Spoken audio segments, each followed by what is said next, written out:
Shalom saudaraku di dalam nama Tuhan Yesus Kristus. Bertemu lagi dengan saya Pendeta Novel Saragi. Firman Tuhan yang menyapa kita pada saat ini tertulis dalam 1 Timotius pasal yang ke-6 ayatnya yang ke-6 sampai ayatnya yang ke-10. Namun ada baiknya kita bersatu dulu di dalam doa. Kita berdoa. Bapa di dalam sorga, terima kasih Tuhan buat waktu yang indah yang Kau berikan bagi setiap kami. Terima kasih Tuhan buat kerinduan ini, dengaran akan firman. Maka berfirmanlah Engkau Tuhan, sebab kami siap untuk menerimanya. Amin. Shalom saudaraku dalam nama Tuhan Yesus Kristus, sahabat terbaik dalam kasih Tuhan Yesus. Seperti yang saya sebut tadi, bahwa firman Tuhan yang menyapa kita pada saat ini tertulis dalam 1 Timotius pasal yang ke-6, ayatnya yang ke-6 sampai ayatnya yang ke-10. Begini firman Tuhan. Memang ibadah itu kalau disertai rasa cukup, memberi keuntungan besar. Sebab kita tidak membawa sesuatu apa ke dalam dunia dan kita pun tidak dapat membawa apa-apa keluar. Asal ada makanan dan pakaian cukuplah. Tetapi mereka yang ingin kaya terjatuh ke dalam pencobaan, ke dalam jerat dan ke dalam berbagai-bagai nafsu yang hampa dan yang mencelakakan, yang menenggelamkan manusia ke dalam keruntuhan dan kebinasaan. Karena akar segala kejahatan ialah cinta uang. Sebab oleh memburu uanglah beberapa orang telah menyimpang dari iman dan menyiksa dirinya dengan berbagai-bagai duka. Demikian firman Tuhan.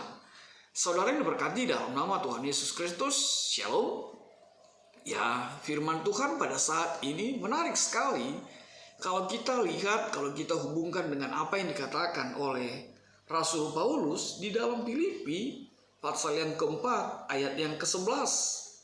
Apa kata Paulus? Paulus berkata, "Kukatakan ini bukanlah karena kekurangan, sebab aku telah belajar mencukupkan diri dalam segala keadaan." Saya ulangi, "Kukatakan ini bukanlah karena kekurangan, sebab aku telah belajar mencukupkan diri dalam segala keadaan." Demikian Paulus menyebutkan dia belajar mencukupkan diri dalam segala keadaan.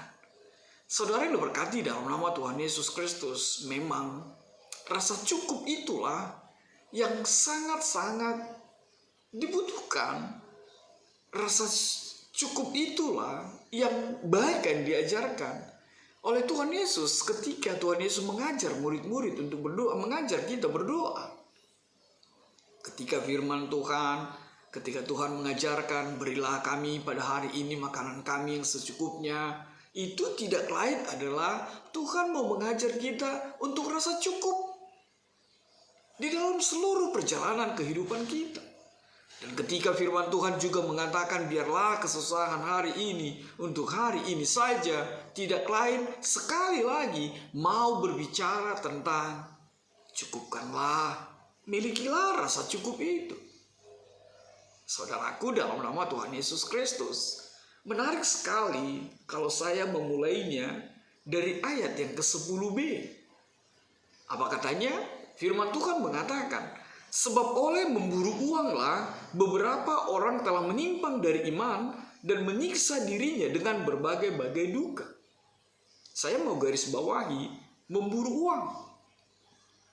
Orang yang tidak pernah merasa cukup, orang yang tidak merasa cukup dengan kehidupannya, pastilah pribadi yang tergerus dan akan selalu berusaha untuk memburu uang. Sekali lagi, memburu uang.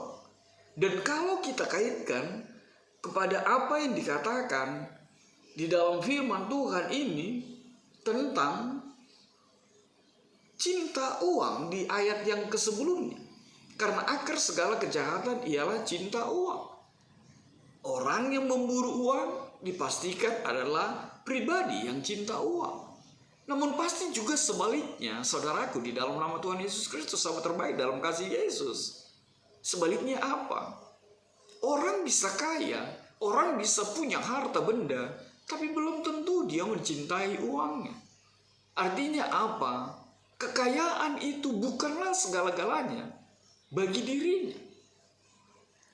Intinya yang mau dinyatakan, Alkitab tidak menolak kekayaan. Alkitab tidak mengajarkan kita untuk punya uang, untuk menjadi kaya.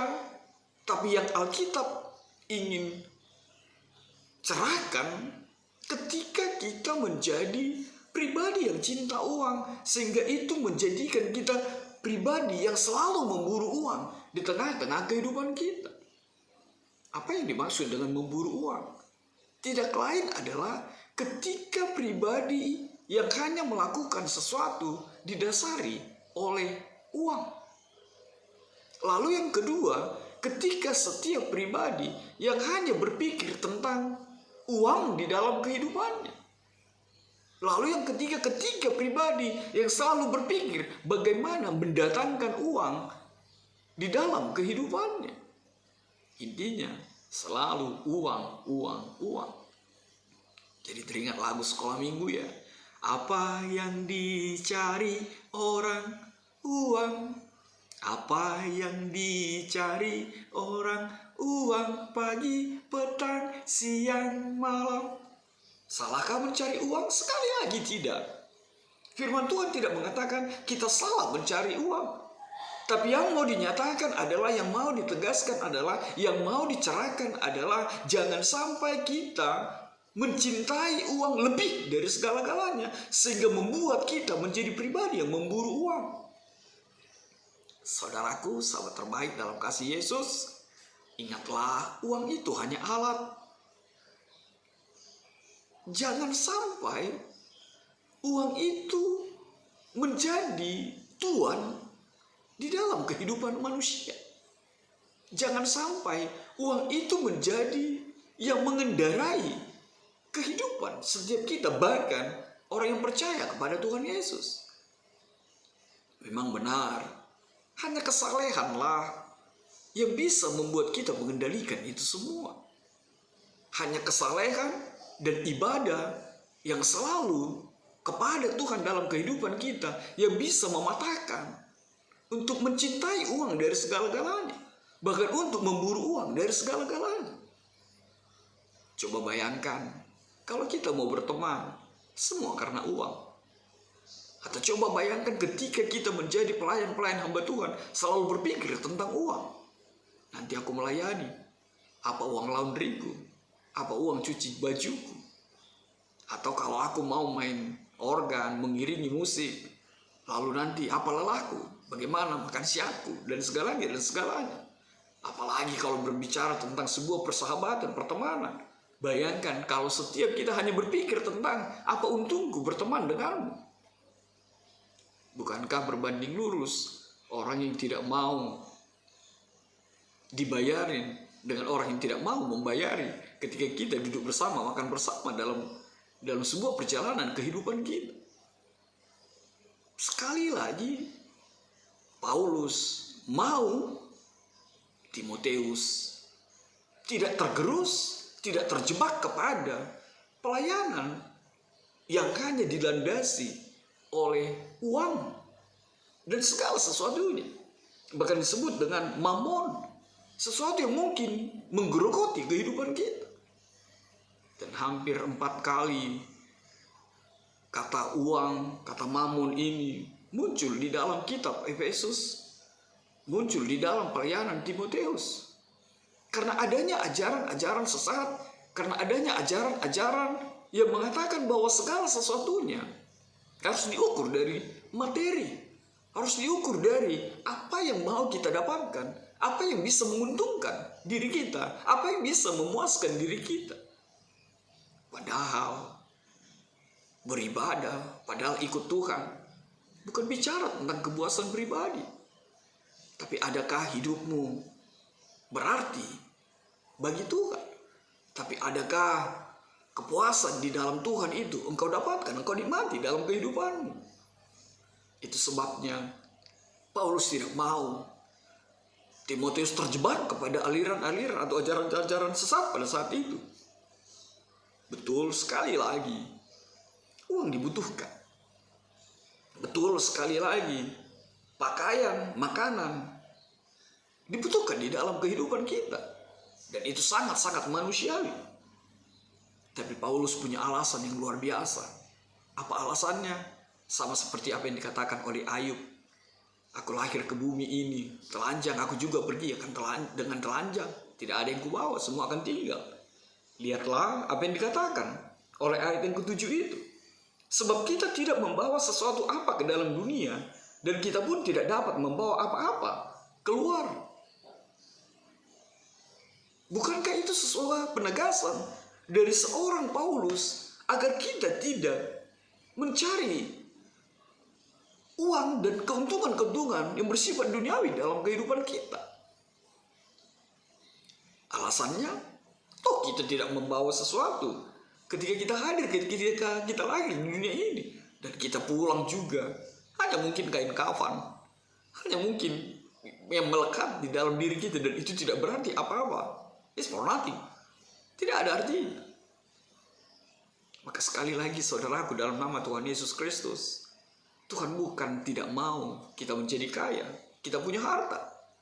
Tapi sekali lagi, seperti tema kita, ibadah kalau disertai rasa cukup, itulah segala-galanya bagi Tuhan. Dan itulah segala-galanya bagi setiap orang percaya. Maka hadirkanlah rasa cukup itu. Benar, sering sekali hal-hal seperti itu menghantui di dalam kehidupan kita. Merasa tidak cukup. Itu sama seperti dengan orang yang meminum air lautan, meminum air garam. Dia tidak akan pernah memperoleh kepuasan. Dia tidak akan pernah memperoleh kelegaan dalam kehidupannya. Semakin diminum, semakin dia kejar, semakin dia cari, semakin dia buru, maka di sana justru dia semakin terhempas, karena dia tidak akan pernah memperoleh kepuasan itu di dalam kehidupannya. Dan itu dikatakan oleh firman Tuhan ini. Orang yang seperti itu akan menyiksa dirinya dan memberikan kehidupan, membelit dia di dalam berbagai kedukaan. Lebih jelas firman Tuhan mengatakan, beberapa orang telah menyimpang dari iman dan menyiksa dirinya dengan berbagai duka. Saudaraku, dalam nama Tuhan Yesus Kristus, lalu apa yang bisa kita petik melalui firman Tuhan pada saat ini? Yang pertama sekali, punya uang banyak, silakan. Menjadi orang kaya, silakan. The rich from silakan. Menjadi sultan gitu ya, yang sering sekarang di medsos. Silakan juga. Menjadi sultan, mau jadi raja atau apakah itu, silakan saja. Tapi sekali lagi, jangan sampai engkau lebih mencintai uangmu, hartamu, tahtamu, jabatanmu daripada Tuhanmu. Sebab itu tidak bisa membawamu ke dalam surga kekekalan itu pastinya. Yang kedua, cukupkanlah dirimu dengan apa yang ada padamu. Sekali lagi, cukupkanlah. Paulus mengatakan, aku tahu hidup berkekurangan, aku tahu hidup berkelebihan. Aku tahu hidup di dalam situasi itu. Artinya apa? Paulus mampu mencukupkan dirinya dengan apa yang ada padanya. Kalau saat ini lagi makan di Lapo, ya puji Tuhan. Kalau besok makan di warteg atau di Amigos, agak minggir got sedikit, syukurilah dan nikmatilah bersama karya Tuhan dalam kehidupanmu. Yang ketiga, milikilah iman yang teguh dan tetaplah takut akan Tuhan.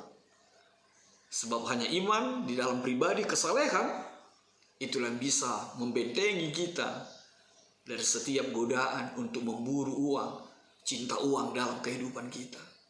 Kalau mau mencintai, kalau mau memburu, cintailah Tuhanmu, Yesusmu, dan burulah anugerahnya dalam kehidupanmu. Amin. God bless you. Kita bersatu dalam doa. Bapa di dalam sorga, terima kasih Tuhan buat kebenaran firman-Mu. Biarlah Tuhan rasa cukup itu menjadi kekuatan bagi kami untuk beribadah dan mendengar kebenaran firman-Mu, menjadi kuat kami yang selalu kami rindukan, dan kami tidak terjebak kepada cinta uang dan memburu uang dalam hidup kami. Dalam kasih-Mu Tuhan Yesus, enyahkanlah virus-virus ini. Amin.